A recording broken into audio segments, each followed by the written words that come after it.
எடுத்துக்கொள்வோம். சகரியா தீர்க்கதரிசன புஸ்தகம் 2ஆம் அதிகாரம் 10வது வசனம். சகரியா 2:10.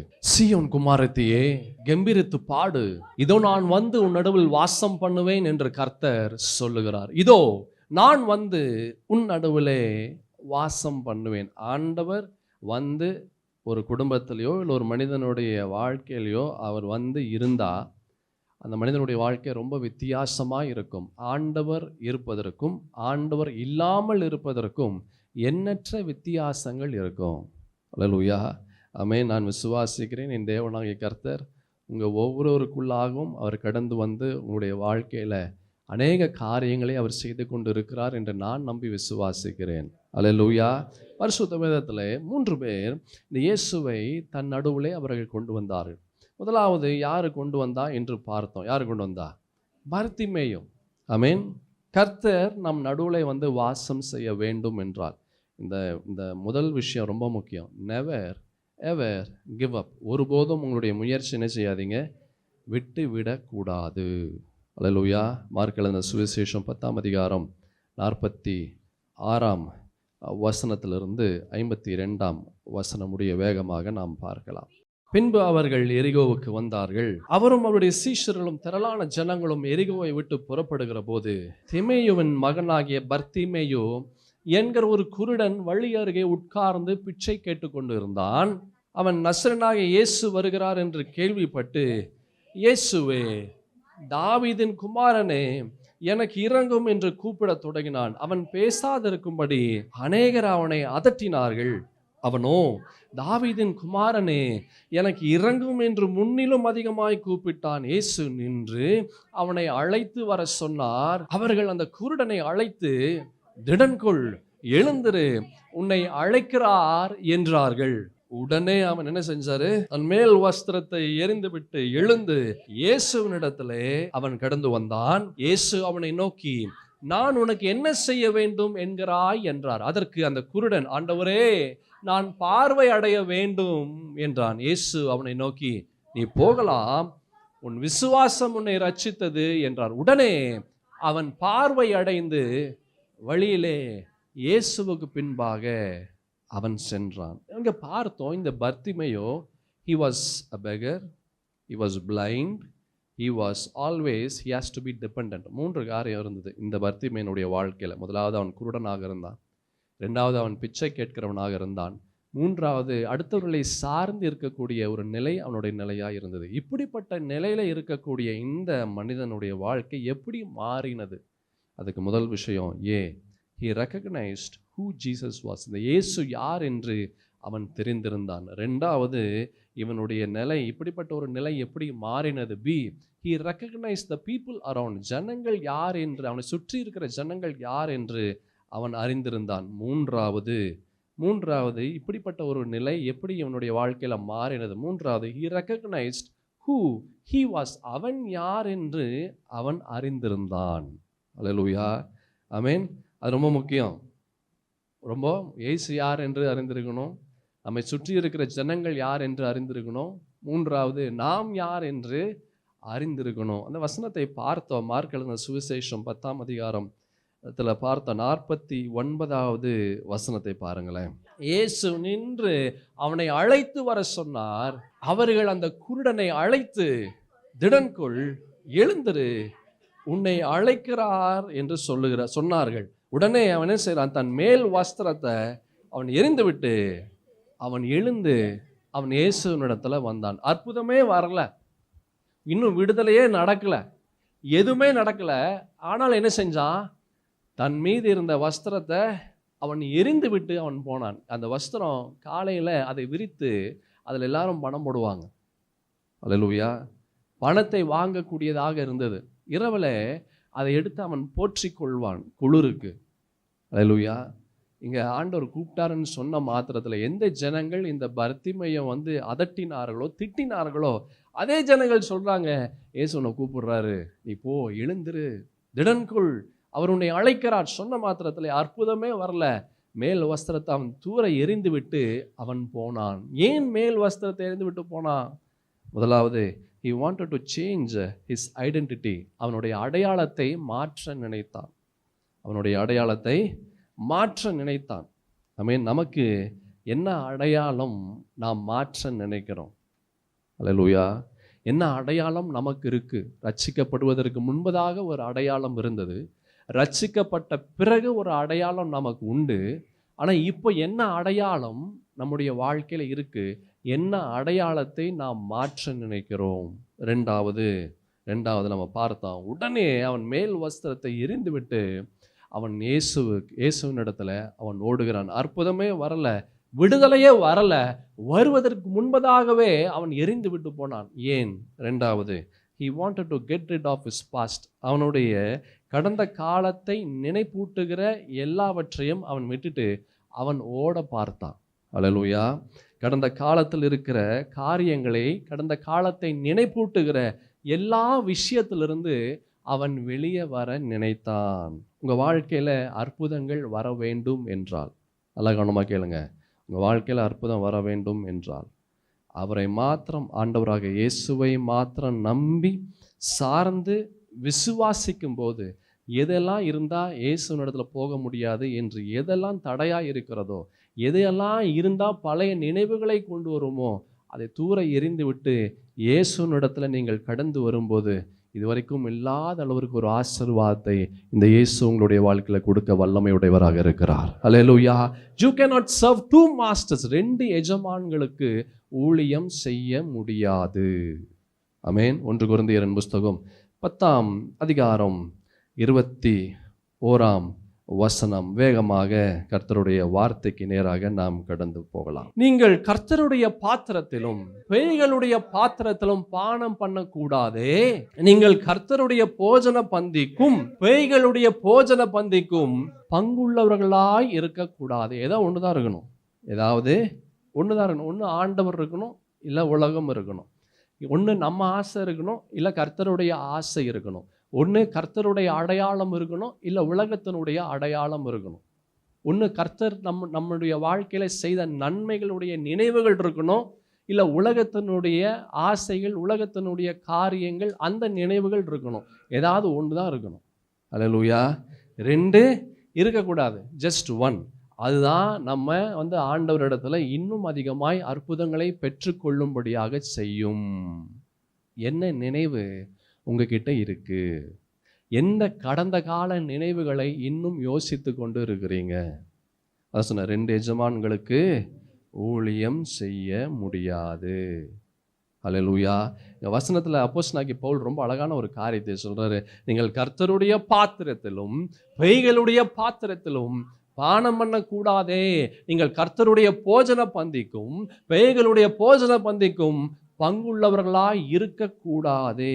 இங்க அந்த பர்த்திமேயு அவன் பார்க்கிறான் அந்த வஸ்திரத்தை, அவனுக்கு கண்ணு தெரியல, அவனுக்கு இன்னும் பார்வையை அவன் அடையல. அவன் பார்க்கிறான், வேண்டாம், இது இருந்ததுன்னா என்னுடைய கடந்த கால நினைவுகளை நான் யோசிக்க நேரிடும். கடந்த காலத்தில் இதன் மூலமாக நான் நிறைய பாவங்களை நான் செய்திருப்பேன், இதன் மூலமாக நிறைய காரியங்களை நான் செய்திருப்பேன். இது எனக்கு வேண்டாம். ஆண்டவர் என்னை கூப்பிடுறாரு. நான் ஆண்டவரிடத்துல நான் போகும்போது எனக்கு எந்த ஒரு நினைவுகளும் இருக்கக்கூடாது. என் வாழ்க்கையில் நான் செய்த பாவங்களுக்குரிய நினைவுகள் எனக்கு இருக்கக்கூடாது.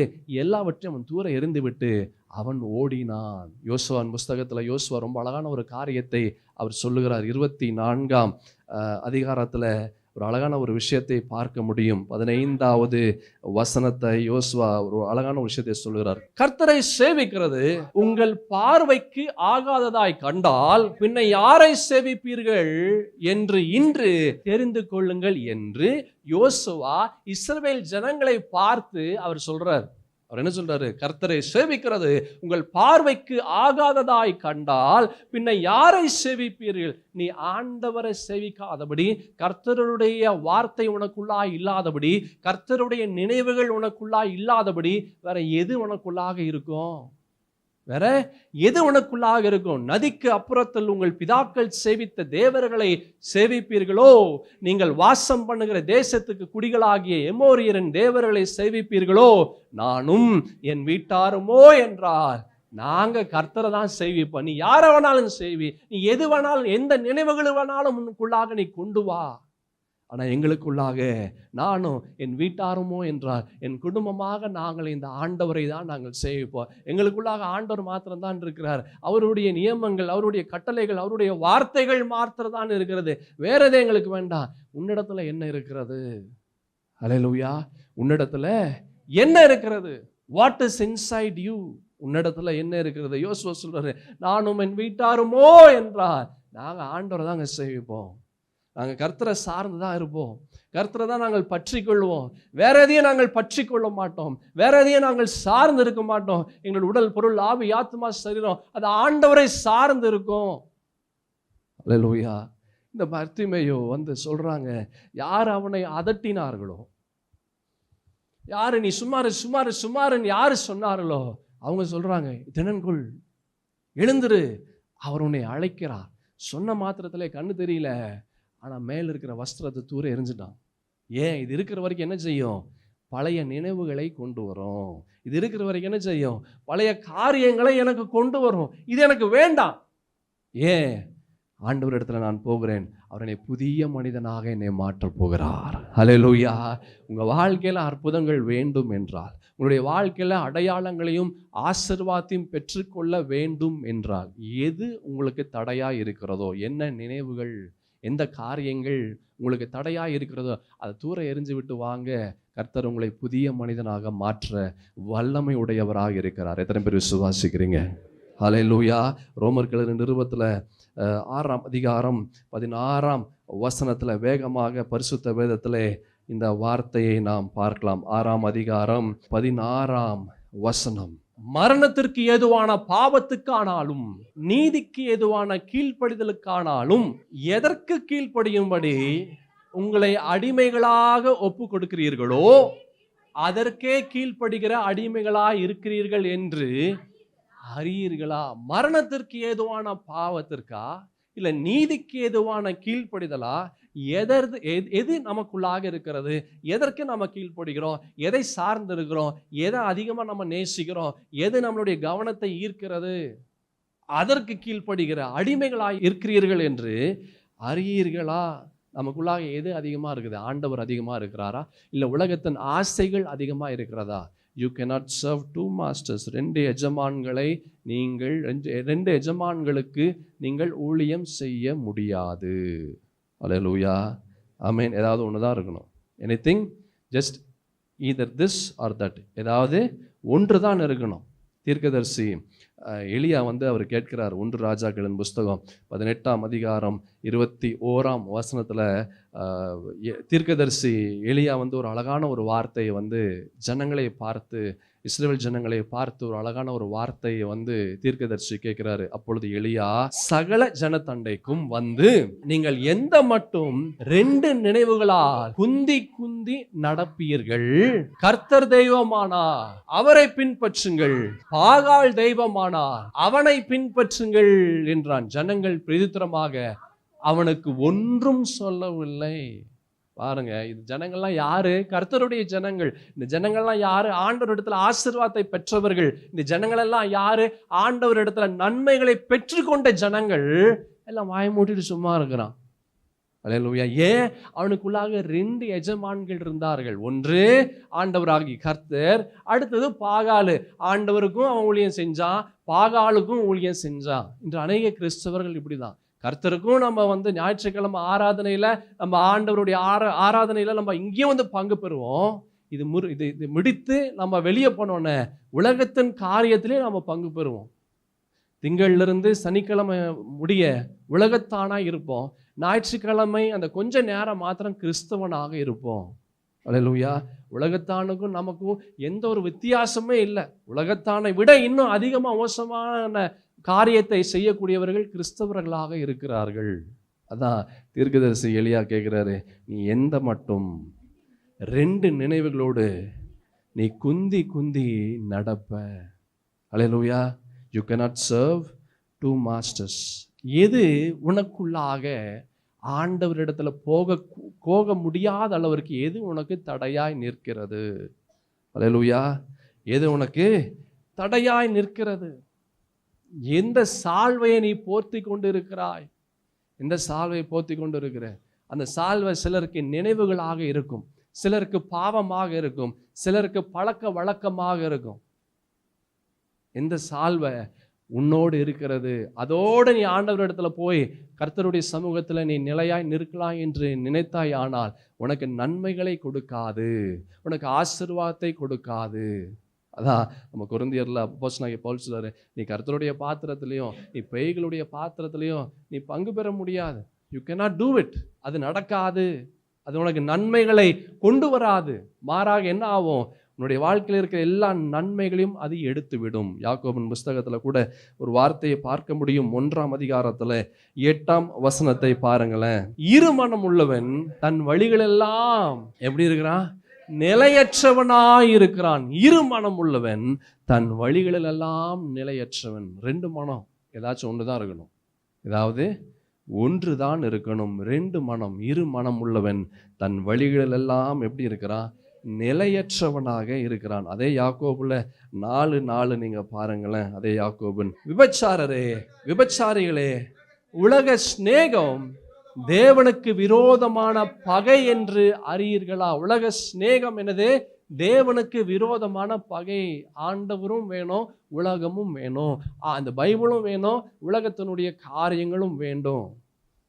அது உங்களுக்கு நன்மையை கொடுக்காது. உங்களுக்கு இருக்கிற பிரச்சனைகள் இன்னும் அதிகமாக தான் வரும். இருக்கிற நன்மைகளை எடுத்து விடும். ஆகையால் உலகத்திற்கு சிநேகிதனாய் இருக்க விரும்புகிறவன் தேவனுக்கு பகைஞனாய் இருக்கிறான். He is an enemy to God. Those who are friend with the world is an enemy to God. அல்லேலூயா. உலகத்திற்கு சிநேகிதனாய் இருக்க விரும்புகிறவன் தேவனுக்கு பகைஞனாய் இருக்கிறான். அநேக பிள்ளைகள் சொல்லுவாங்க, என்ன நீங்கள் எங்களை ஃப்ரீயாகவே விட மாட்டேன்றீங்க, அவங்களெல்லாம் பாருங்கள், என் ஃப்ரெண்டோடைய அப்பா அம்மாலாம் எப்படி இருக்கிறாங்க, ஆனால் நீங்கள் என்ன எவ்வளோ கஷ்டப்படுத்துறீங்க, எல்லாம் எப்படி பண்ணுறீங்க, ஸ்கூல் படிக்கும் போது தான் இப்படி பண்ணீங்க, இப்போ நான் எல்லாம் காலேஜ் முடிச்சுட்டு இப்போல்லாம் நான் வேலையில் இருக்கிறேன், இப்போயும் இப்படிப்பட்ட காரியங்கள் செய்கிறீங்க. சில பேர் சொல்லுவாங்க, எனக்கு காலேஜ் படிச்சுட்டு இருக்கிற, ஃபைனல் இயர் படிக்கிறேன், இப்போயும் என்னை இப்படி படுத்திட்டு இருக்கீங்க, இப்படி இந்த ட்ரெஸ்ஸு போடக்கூடாதுன்னு சொல்கிறேன், நான் வெளியே போகக்கூடாதுன்னு சொல்கிறேன், ஏன் இன்னும் என்னை கஷ்டப்படுத்தி கொண்டு இருக்கிறேன்? அல்லேலூயா. You cannot serve 2 masters. நீ 2 எஜமான்களுக்கு ஊழியம் செய்ய முடியாது. நீ ஒரு கிறிஸ்தவன் அப்படின்னா, நீ ஒரு கிறிஸ்தவள் அப்படின்னா எப்படி இருக்கணுமோ அப்படிதான் இருக்கணும். அல்லேலூயா. குதிரை வரி குதிரையை பார்த்து சூடு போடக்கூடாது. அல்லேலூயா. குதிரை வரி குதிரையை பார்த்து என்ன செய்யக்கூடாது, சூடு போடக்கூடாது. நீ உன்னை ஆண்டவர் எப்படி உண்டு பண்ணாரோ அப்படிதான் நீ இருக்கணும். அடுத்தவன் அப்படி இருப்பான், அது அவன் அப்படி இருக்கிறானே, நானும் அதே மாதிரி போல நானும் இருக்கிறேன், அதே போல் நான் உடை அணிந்து கொள்கிறேன், அதே போல் எல்லா காரியம் நான் செய்து கொண்டு இருக்கிறேன், நீ பண்ணினா உனக்கு தான் கஷ்டம் வரும், உனக்கு தான் வேதனை வரும், உனக்கு தான் நன்மைகள் இருக்கிற ஆசீர்வாதத்தை நீ இழந்து விடுவாய். You cannot serve 2 masters. 2 எஜமான்களுக்கு நீ ஊழியம் செய்ய முடியாது. அல்லேலூயா. You are a chosen one. நீ வேறு பிரிக்கப்பட்டவன். கிறிஸ்தவன் அப்படின்னாலே வேறு பிரிக்கப்பட்டவன். அல்லேலூயா. உலகத்திலிருந்து எங்க வேறு பிரிக்கப்பட்ட? உலகத்திலிருந்து ஆண்டவர் நம்மை அதுல நீ இருக்காத அப்படின்னு சொல்லி உலகத்துல இருக்கிறதுலயே நம்மளை அப்படியே பிரித்து நம்மளை அப்படியே தனியா வச்சிருக்கிறார். அப்படின்னா உன் எண்ணமும் அப்படிதான் இருக்கணும், உன் யோசனையும் அப்படிதான் இருக்கணும், உன்னுடைய செயல்பாடும் அப்படிதான் இருக்கும், உன் சிந்தையும் அப்படிதான் இருக்கணும். ஆனா நம்ம சிந்தை எப்படி இருக்குது? எல்லாம் உலகத்தை சார்ந்து இருக்குது. நம்ம சிந்தை எப்படி இருக்குது? உலகத்தின் காரியங்களை சார்ந்து இருக்கிறது. யோசித்து பாருங்க, கொஞ்ச நேரத்துக்கு முன்னாடி எல்லாம் அந்த மிஷினரிமார்களை எல்லாம் நீங்கள் பார்த்தீங்க. அந்த ஒவ்வொரு மிஷினரிமார்களுடைய தன்மைகளை நீங்க பார்த்தீங்கன்னா, எல்லாம் வெளி தேசத்திலிருந்து அவர்கள், அமெரிக்கா தேசம், ஸ்வீடன் தேசம், சுவிட்சர்லாந்து, டென்மார்க்கு, யூரோப், ஜெர்மனி, எல்லா தேசத்திலிருந்தும் அவர்கள் அந்த வாழ்க்கை வேண்டாம். நல்ல கவனமா கேளு, அந்த வாழ்க்கை வேண்டாம். என்ன வாழ்க்கை? சுகபோக வாழ்க்கை, நல்ல ஆசீர்வாதமாக மனம் போன்ற வாழ்க்கை, எனக்கு அது வேண்டாம், நான் ஆண்டவருக்காக நான் எல்லாவற்றையும் நான் தியாகம் செய்து கொண்டு நான் வருகிறேன் என்று எல்லாம் வந்தாங்க. அதில் வந்த முக்காவாசி பேர் லேடிஸ். அல்லேலூயா. அப்போவே 1800 அந்த 18th செஞ்சுரியில், 19th செஞ்சுரியில், 17th செஞ்சுரியில் அப்போவே அவர்கள் அநேக பெண்கள் அவர்கள் வந்தாங்க, அநேக ஆண்கள் அவர்கள் கடந்து வந்தார்கள் ஆண்டவருக்காக. அந்த உலகத்தின் வாழ்க்கை வேண்டாம் என்று ஆண்டவருக்காக எல்லாவற்றையும் அவர்கள் குப்பையாக எண்ணி அவர்கள் வந்தார்கள். ஆனால் இப்போ இருக்கிறவங்க என்ன சொல்றாங்க? இங்கே ஆண்டவர் இடத்துல இருந்து உலகத்திற்குள்ளாக போகணும்னு நினைக்கிறான். ஆண்டவர் யாரை ஆசீர்வதிப்பாரு? அல்லேலூயா. ஆண்டவர் யாரை ஆசீர்வதிப்பாருன்னு யோசி. நீ வாழ்கிற வாழ்க்கை அது கொஞ்ச நாட்கள் தான், டக்கு டக்குன்னு ஓடிடும். நல்லா கவனமாக கேளு. இந்த வருஷம் இப்போ தான் ஆரம்பித்தோம், இந்த வருஷம் முடிய போகுது. இப்படி தான் எல்லா வருஷமும் போகும், வருடங்கள் ஓடிடும். நீ கர்த்தருக்காக எதை செய்கிறாயோ அது மாத்திரம் நிலையாய் நிலை நிற்கும். அல்லேலூயா. நீ ஏன் அதை மறந்து விடுகிறாய்? ஏன் மறந்து போகிற? கிறிஸ்தவர்களுக்கு ஷார்ட் டேர்ம் மெமரி லாஸ். கொஞ்ச நேரம் நல்லா இருப்பான், கொஞ்ச நேரம் ஆண்டவருடைய ஆசீர்வாதம் இந்த இடத்துல உட்காருகிற வரைக்கும், அவனுக்கு ஆண்டவருடைய வார்த்தைகள் வருகிற வரைக்கும் அவன் நல்லா இருக்கிறான். இந்த இடத்தை விட்டு போன மாத்திரத்திலே எல்லாம் மாறி விடுகிறது. அல்லேலூயா. என் பிரியமான தேவஜனமே, you cannot serve two masters. 2 எஜமான்களுக்கு நீ என்ன செய்ய முடியாது? ஊழியம் செய்ய முடியாது. அந்த பர்த்திமையோ வந்து சொல்றாங்க, அவர் உன்னை அழைக்கிறார், அவர் உன்னை கூப்பிடுறார், எழுந்திரு, திடன்கொள். அவர் அழைக்கிறார். சொன்ன மாத்திரத்திலே அவனுக்கு இன்னும் தெரியல, இன்னும் விடுதலை வரல, இன்னும் எதுவுமே நடக்கல. மேல இருக்கிற மேல் வஸ்திரத்தை தூர எரிஞ்சு விட்டு ஓடுறான். ஏன் போடுறான்? He wants to get rid of his past. கடந்த காலங்களிலே அவனுடைய வாழ்க்கையில் இருந்தக்கூடிய எல்லா காரியங்களும் எனக்கு இது வேண்டாம், இது எனக்கு நினைப்பூட்டும், நான் யார் என்று எனக்கு இது நினைப்பூட்டும், நான் செய்த காரியங்களை நினைப்பூட்டும், இது எனக்கு வேண்டாம். I just need Jesus alone. எனக்கு இயேசு மாத்திரம் போதும், எனக்கு அவர் மாத்திரம் போதும், வேற எந்த காரியமும் வேண்டாம். எல்லாவற்றையும் தூர எறிந்து விட்டு அவன் கடந்து வந்தான். அல்லேலூயா. நம்ம என்ன செய்து கொண்டு இருக்கிறோம்? நம்ம என்ன செய்து கொண்டு இருக்கிறோம்? யோசித்து பார் சகோதரா சகோதரி. சங்கீதத்தின் புஸ்தகம் 86ஆம் சங்கீதத்தில் 11வது வசனம். கர்த்தாவே, உமது வழியை எனக்கு போதியும், நான் உமது சத்தியத்திலே நடப்பேன், நான் உமது நாமத்திற்கு பயந்திருக்கும்படி என் இருதயத்தை ஒருமுகப்படுத்தும். ஆண்டவரே, உம்முடைய வழியை எனக்கு காண்பேன். எனக்கு தெரியல, நான் எல்லா வழிகளிலையும் போயிட்டு கொண்டு இருக்கிறேன், எல்லா காரியத்தையும் நான் செய்து கொண்டு இருக்கிறேன், மனம் போன போக்கில் எல்லாவற்றையும் நான் செய்து கொண்டு, எனக்கு என்ன தோணுதோ எல்லாம் செய்கிறேன், எனக்கு என்ன இஷ்டமோ எல்லாத்தையும் நான் பண்ணுகிறேன், என் கண்ணு என்னென்னலாம் சொல்லுதோ எல்லாத்தையும், என் இருதயம் என்னெல்லாம் சொல்லுதோ, என்னென்னலாம் சொல்லுதோ எல்லாத்தையும் நான் செய்கிறேன்.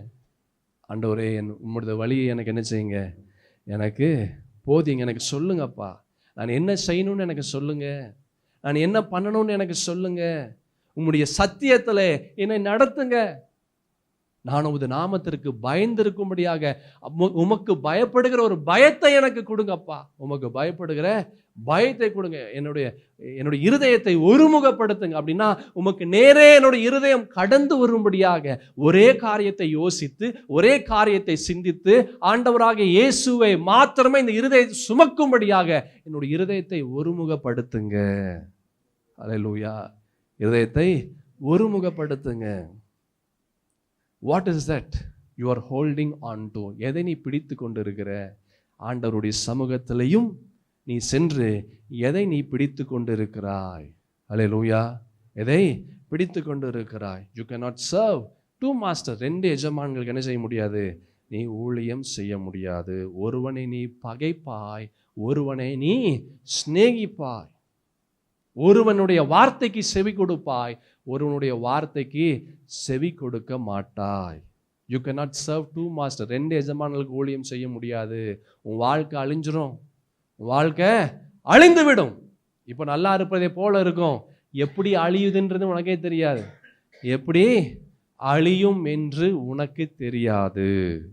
மார்க் எழுதின சுவிசேஷத்தில் பார்த்தோம், 10ஆம் அதிகாரத்தில், அதே 10ஆம் அதிகாரத்தில் 17ஆம் வசனத்திலிருந்து பாருங்களேன். பின்பு அவர் புறப்பட்டு, அதாவது யாருன்னா ஆண்டவராக இயேசு கிறிஸ்து புறப்பட்டு வழியிலே போகையில் ஒருவன் ஓடி வந்து அவருக்கு முன்பாக முழங்கால் படியிட்டு, நல்ல போதகரே, நித்திய ஜீவனை சுதந்தரித்துக் கொள்ளும்படி நான் என்ன செய்ய வேண்டும் என்று கேட்டான். போதும்.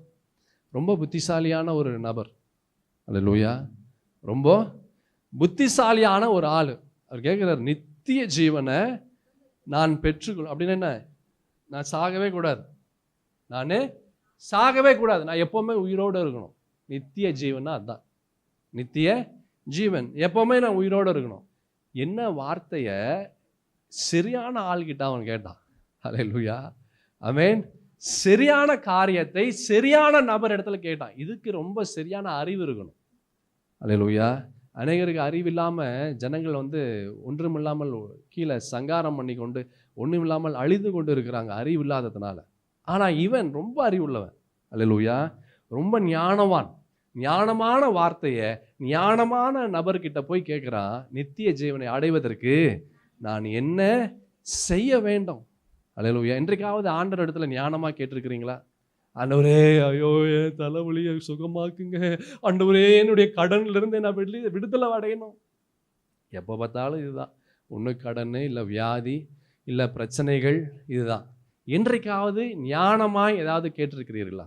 நீங்கள் எதிர்பார்க்கிற ஒரு வாழ்க்கை நான் வாழ எனக்கு உதவி செய்யுங்க, இதெல்லாம் கேளுங்க.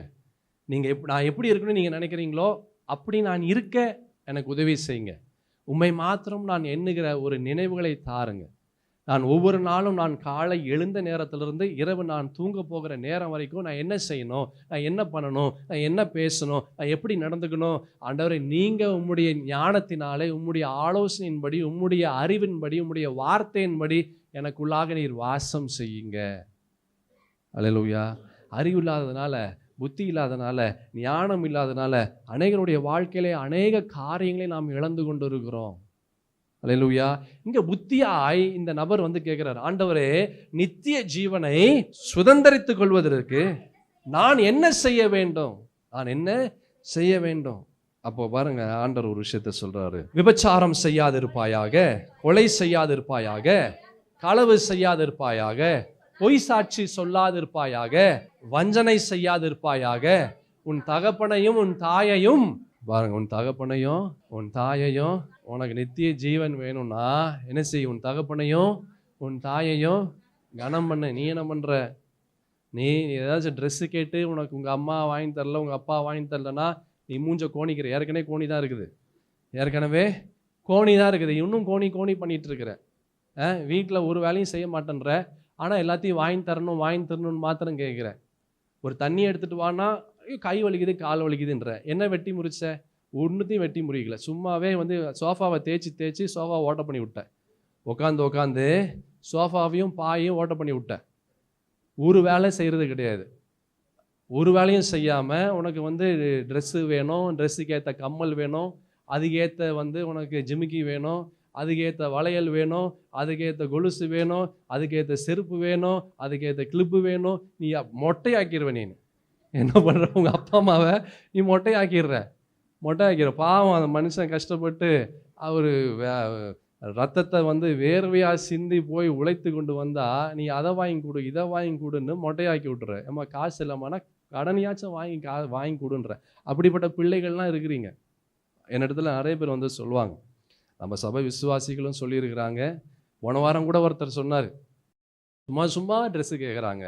பீரோவை திறந்தா அவ்வளோ ட்ரெஸ் இருக்குது, சும்மா கேட்குறாங்க. அதுவும் எவ்வளோனா 3000 ரூபாய். இப்போ ஒரு காலத்துலலாம் 500 ரூபான்லாம் இருந்துச்சு. இப்போ 500 ரூபாய்க்கெல்லாம் இல்லை, 3000 ருபீஸா ஒரு ட்ரெஸ்ஸுக்கு 3000 ரூபாய் கொடுக்கணும். என்னத்தை சொல்கிறதுன்னு எனக்கே புரியல. அவர் சொல்கிறார், புலம்புறாரு, நான் என்ன பண்ணுறதுனே தெரியல. நான் 2-3 வருஷமாக நான் ஒரே சட்டையை தாங்க யூஸ் பண்ணுறேன்.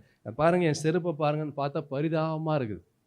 பார்த்தா அவர் பர்த்திமையை போட்ட செருப்பு மாதிரி தான் இருக்குது.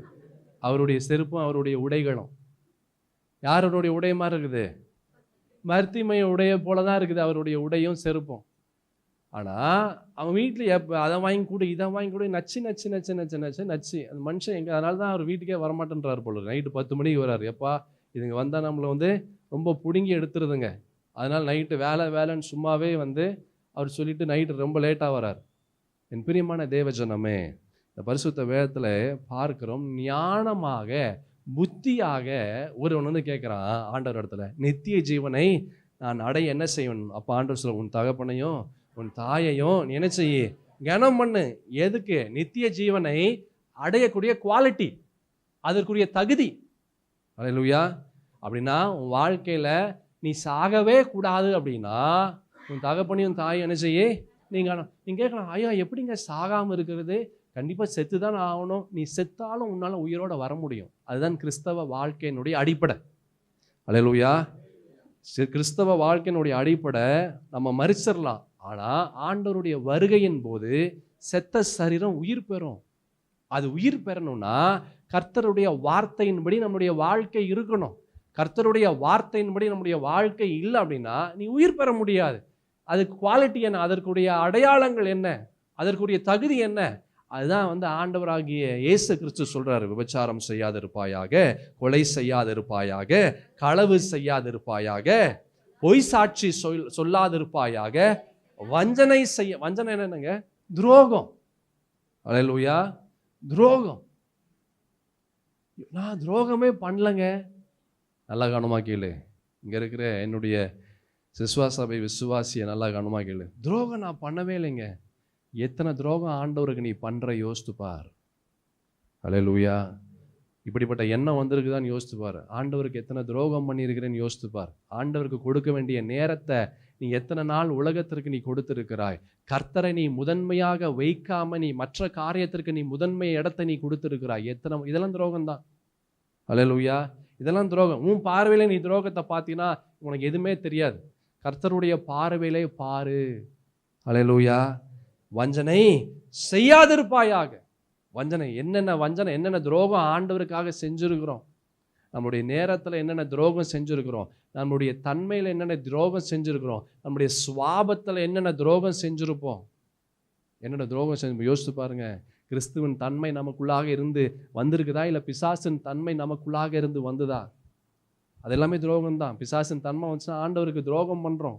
ஏன் துரோகம் பண்ணுறோம்?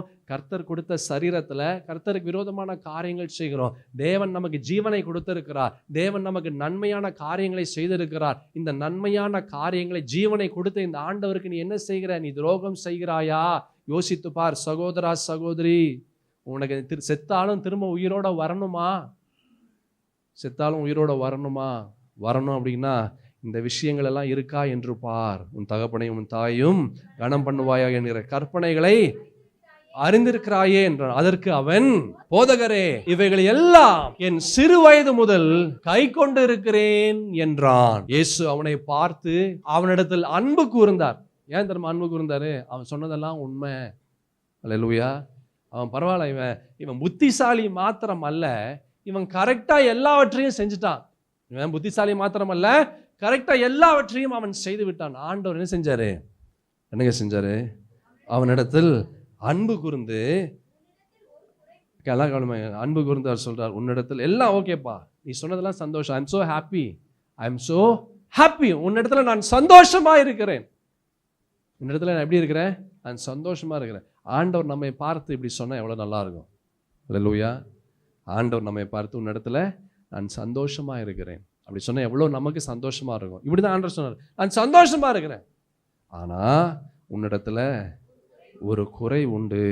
நீ போய் உனக்கு உண்டானவைகளை எல்லாம் விற்று தரித்திரத்திற்கு கொடு, அப்பொழுது பரலோகத்தில் உனக்கு பொக்கிஷம் உண்டாயிருக்கும். ஆண்டவர் சொல்றாரு, உனக்கு இங்க பொக்கிஷம் வேண்டாம், நான் உனக்கு அங்க பொக்கிஷம் வச்சிருக்கிறேன். எப்படி? உனக்கு இங்க பொக்கிஷம் வேண்டாம், உனக்கு அங்க நான் பொக்கிஷம் வைக்கிறேன். இந்த உனக்கு இருக்கிற இந்த பொக்கிஷத்தை கொடுத்துட்டு நீ அங்க வா, நான் உனக்கு அங்க பொக்கிஷத்தை நான் உனக்கு தருகிறேன் என்று ஆண்டவர் சொல்றார். சொல்லிட்டு சொன்ன மாத்திரத்துல பாருங்களேன், உனக்கு பொக்கிஷம் உண்டாயிருக்கும், பின்பு சிலுவையை எடுத்துக்கொண்டு என்னை பின்பற்றி வா என்றார். அவன் மிகுந்த ஆஸ்தி உள்ளவனாய் இருந்தபடியால் இந்த வார்த்தையை கேட்டு மனமடிந்து துக்கத்தோடு போய்விட்டான். அப்பொழுது இயேசு சுற்றி பார்த்து நம்முடைய சீஷரை நோக்கி, ஐஸ்வர்யம் உள்ளவர்கள் தேவனுடைய ராஜ்யத்துல பிரவேசிப்பது எவ்வளவு அரிதா இருக்கிறது. எவனுமே போக முடியாது. நல்லா கவனமா கேளு. பணக்காரன் ஒருத்தனும் போக முடியாது. ஏன்? அந்த பணம் அவனுக்கு வேணும், ஆண்டவர் வேண்டாம். அல்லேலூயா. அந்த பணம் அவனுக்கு வேணும், ஆண்டவரே வேண்டாம். எப்படி ஆண்டவருடைய ஆசீர்வாதம் வரும்? அல்லேலூயா. உன்னுடைய பொக்கிஷம் எங்க இருக்கு? உன்னுடைய இருதயம், உன் பொக்கிஷம் எங்க இருக்குதோ அங்கதான் உன்னுடைய இருதயமும் இருக்கும். பரிசுத்த வேதத்தில் ஒரு அழகான ஒரு வசனம் இருக்கு, உன் பொக்கிஷம் எங்கே இருக்கிறதோ அங்கே உங்களுடைய இருதயமும் இருக்கும். உன் பொக்கிஷம் எது? இந்த வேதம் தான் உன் பொக்கிஷம்னா மற்றதெல்லாம் நீ குப்பையா நீ நினைக்கணும். ஆனா we have two hearts. நம்மளுக்கு ரெண்டு மனம் இருக்கு. நமக்கு ரெண்டு இருதயம், ரெண்டு மனம், ரெண்டு யோசனை, ரெண்டு எண்ணம், ரெண்டு புத்தி, எல்லாமே ரெண்டு ரெண்டா இருக்குது. எல்லாமே ரெண்டு ரெண்டா இருக்குது. இவனுக்கு நித்திய ஜீவனும் வேணும், இயேசுவும் வேணும், உலகத்தின் ஐஸ்வர்யமும் வேணும். நடக்காது. ஏதோ ஒன்று தான் வரும். அல்லேலூயா. ஏதாச்சும் ஒன்று. You cannot be a cat on the wall. நீ மதில் மேல் இருக்கிற பூனையை போல இருந்தினா உனக்கு ஒன்றும் வேலையாகாது. ஒன்று அங்கே இருக்கணும், இல்லை இங்கே இருக்கணும். அதுவும் வேணும் இதுவும் வேணும்னா அது நடக்காது. அது என்ன செய்யாது? நடக்காது. அது நடக்காது. You cannot serve two masters. 2 எஜமான்களுக்கு ஊழியம் செய்ய முடியாது. இந்த பர்த்திமேயு அவன் தாவீதின் குமாரனே எனக்கு இறங்கும், தாவீதின் குமாரனே எனக்கு இறங்கும் சொல்ல மாத்திரத்துல கூட இருக்கிறவன் சத்தம் போடுற, வாய் மூடி, நீ பேசாத. அப்படி பேசாதன்னு சொல்லும் போது இன்னும் அதிகமாக கூப்பிட்டான். அந்த சத்தம் ஆண்டவராக இயேசுவின் இடத்துல கடந்து வந்து இயேசு சொல்றாரு, அவங்கள கூட்டு வாப்பா அப்படின்னு சொல்றாரு. உடனே யாரு சத்தம் போட்டார்களோ அவர்கள் சொல்றாங்க, திடன்குள் எழுந்திரு, உன்னை அழைக்கிறார். சொன்ன மாத்திரத்துல அற்புதம் நடக்கல, விடுதலை வரல, கண்ணு தெரியல, அவனுடைய நிலை மாறல, எதுவுமே நடக்கல. எதுவுமே நடக்காத போது அந்த வஸ்திரத்தை தூர எரிஞ்சு விட்டு ஓடிட்டான் இயேசுவின் இடத்துல. அல்லேலூயா. ஏன்? he wants to get rid of his past. அவனுடைய கடந்த கால நினைவுகள், கடந்த கால காரியங்களை நினைப்பூட்டுகிற எதுவா இருந்தாலும் அது எனக்கு வேண்டாம். நான் இயேசுவின் இடத்துல போகிறேன். அவர் என்னை புதிய மனிதனாக மாற்றுவார், என்னை புதிய சிருஷ்டியாக மாற்றுவார், எனக்கு புதிய ஒரு வாழ்க்கையை கொடுப்பார். இயேசுவின் இடத்துல நான் ஓடுகிறேன். அல்லேலூயா. ஆமென். என் பிரியமான தேவஜனமே, what are you holding to? எதனை இன்னும் பிடித்து கொண்டிருக்கிற? எதை இன்னும் பிடித்து கொண்டிருக்கிறாய்? You cannot hold on to Jesus as well as to the world. நீ இயேசுவையும் பிடிச்சிட்டு ஒரு கையில் இயேசுவை பிடிச்சிட்டு ஒரு கையில் உலகத்தையும் உன்னால் பிடித்து கொண்டு இருந்தா எதுவுமே நடக்காது. அல்லேலூயா. என்ன நடக்காது? எதுவுமே நடக்காது. ஆமென். நேரம் என்ன? இன்னும் ஒரு 5 நிமிஷம் நாம் பார்க்கலாம். இன்னும் ஒரு 5 நிமிடம் நாம் பார்க்கலாம். லோத்து அவன் ஆபிரகாமை விட்டு அவன் பிரிந்து போகிறான். ஆதியாகமத்தின் புஸ்தகம் 13ஆம் அதிகாரம் 8ஆம் வசனத்திலிருந்து 11ஆம் வசனத்தை நீங்க பார்த்தீங்கன்னா பரிசுத்த வேதத்துல ஆபிரகாம் லோத்தை நோக்கி, எனக்கும் உனக்கும் என் மேய்ப்பருக்கும் உன் மேய்ப்பருக்கும் வாக்குவாதம் வேண்டாம், நாம் சகோதரர், இந்த தேசமெல்லாம் உனக்கு முன் இருக்கிறது அல்லவா, நீ என்னை விட்டு பிரிந்து போகலாம், நீ இடதுபுறம் போனால் நான் வலதுபுறம் போகிறேன், நீ வலதுபுறம் போனால் நான் இடதுபுறம் போகிறேன் என்றான். அப்பொழுது லோத்து தன் கண்களை ஏறெடுத்து பார்த்து யோர்தான் நதிக்கு அருகான சமபூமி முழுவதும் நீர்வளம் பொருந்தினதாய் இருக்க கண்டான். கர்த்தர் சோதோமையும் குமராவையும் அழிக்கும் முன்னே சோவருக்கு போகும் வழி மட்டும் கர்த்தருடைய தோட்டத்தை போலவும் எப்படி இருந்துச்சு? எகிப்து தேசத்தை போல இருந்துச்சு. அல்லேலூயா. அப்பொழுது லோத்து யோர்தானுக்கு அருகான சமபூமி முழுவதையும் தெரிந்து கொண்டு கிழக்கே பிரயாணப்பட்டு போனான். இப்படி அவர்கள் ஒருவரை ஒருவர் விட்டு பிரிந்து போனார்கள். இவன் லோத்து ஆபிரகாம் கூட இருக்கிறதுக்கு அவனுக்கு இஷ்டம் இல்லை. அவனுக்கு உலகத்தின் ஆசைகளுக்குள்ளாக இருக்கணும்னு சொல்லி அவனுக்கு இஷ்டமா இருந்தது. அல்லேலூயா. கட்டுப்பாடு இஷ்டம் இல்லை அவனுக்கு. அவனுக்கு என்ன இல்லை? ஆபிரகாம் கூட இருந்தால் ஒரு கட்டுப்பாடோடு இருக்கணும். என்ன கட்டுப்பாடு? இது செய்யாத, இது பண்ணாத, இப்படி இரு, அப்படி இரு, இதுதான் உனக்கு நல்லது. அல்லேலூயா. அநேகருக்கு என்ன பிடிக்காது? கட்டுப்பாடு பிடிக்காது. அதனாலேயே அநேகருக்கு அப்பா அம்மாவும் பிடிக்காது. அல்லேலூயா. அநேகருக்கு பாஸ்டரும் பிடிக்காது. ஏன் பிடிக்காது? பாஸ்டர் என்ன சொல்கிறாரு? நீ இப்படி இருக்கக்கூடாது, இப்படி செய்யக்கூடாது, இப்படி பண்ணக்கூடாது, இப்படி தான் நீ இருக்கணும், இப்படி தான் பண்ணணும், இதுதான் முறை, இதுதான் வழி, இதுதான் சத்தியம், இதுதான் ஜீவன் அப்படின்னு சொல்லுவது அநேகருக்கு என்ன செய்யலை? அது பிடிக்கல. இங்கே இந்த லோத்துக்கு பிடிக்கல. ஏன்? நிறைய கட்டுப்பாடு. சுதந்திரமாக இருக்கணும், எண்ணம் போல ஒரு வாழ்க்கை. அல்லேலூயா. அந்த சோதம் குமாரா அது பாவத்தினால் நிறைந்திருந்தது. அல்லேலூயா. எப்படி இருந்தது? பாவத்தினால் நிறைந்திருந்தது. அந்த பாவத்தினால் நிறைந்திருந்த அந்த சோதம் குமாராவுக்குள்ள போய் பார்க்கும்போது அது எப்படி அந்த அந்த பட்டணம் எப்படி இருந்ததுன்னு அவன் பார்த்தான். பயங்கர பாவம். அப்போ என்ன பண்ணியிருந்துருக்கணும்? என்னங்க செஞ்சுருக்கணும்? திரும்ப ஆபிரகாம் இடத்துல ஓடி வந்திருக்கணும். ஒன்று. அப்படி இல்லையா, ஆரம்பத்தில் என்ன பண்ணியிருந்துருக்கணும்? ஆபிரகாம் இடத்துல சொல்லியிருக்கணும், ஐயா நீங்கள் சொல்லுங்க நான் என்ன செய்யணும், நீங்கள் சொல்லுங்க நான் என்ன செய்யணும், அதன்படி நான் செய்கிறேன். அல்லேலூயா. நல்லா கவனமாக கேளுங்க. when you have 2 தாட்ஸ், 2 நினைவுகள், 2 இருதயங்கள், 2 எண்ணங்கள், 2 யோசனைகள். இப்படி இருந்தால் எல்லாமே தப்பு தப்பாக இருக்கும். நம்ம பார்த்தோம் யாக்கோபின் புஸ்தகத்தில், இரு மனம் உள்ளவன் தன் வழிகள் எல்லாம் எப்படி இருக்கிறான்? நிலையற்றவனாக இருக்கிறான். எதுலையுமே நிலையாக இருக்க முடியாது. ஏன்? பிகாஸ் யூ ஹாவ் 2 தாட்ஸ், 2 எண்ணம் இருக்குது. பிகாஸ் யூ ஹாவ் 2 ஹார்ட்ஸ், 2 இருதயம் இருக்குது. உனக்கு 2 யோசனை இருக்குது. அப்போ நடக்கவே நடக்காது. ஏதாவது ஒன்று தான் இருக்கணும். ஏதாவது ஒன்று தான் இருக்கணும். இதனுடைய தொடர்ச்சியை அடுத்த வாரம் நாம் பார்க்கலாம். நாம் யாவரும் எழுந்து நிற்கலாம். மகா உன்னதமான தேவனாகிய கர்த்தாவே, பரிசுத்தத்தின் தேவனுடைய வார்த்தை இந்த நாளில் எங்களோடு இடைப்பட்டு எங்களோடு பேசினதற்காக நன்றி. இந்த வார்த்தைகளை எங்களுக்குள்ளாக நாங்கள் வைக்கிறோம். We cannot serve 2 masters. 2 எஜமான்களுக்கு ஊழியம் செய்ய முடியாதே.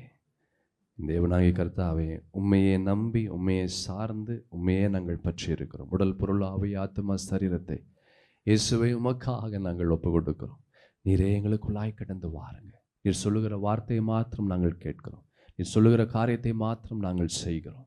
நீரே எங்களுக்கு துணையாக நின்று இந்த தேவனாகிய கர்த்தர் தாமே நாங்கள் நடக்க வேண்டிய வழியை நீர் எங்களுக்கு காண்பித்து, நீரே எங்களை போதித்து எங்களை வழிநடத்துங்க.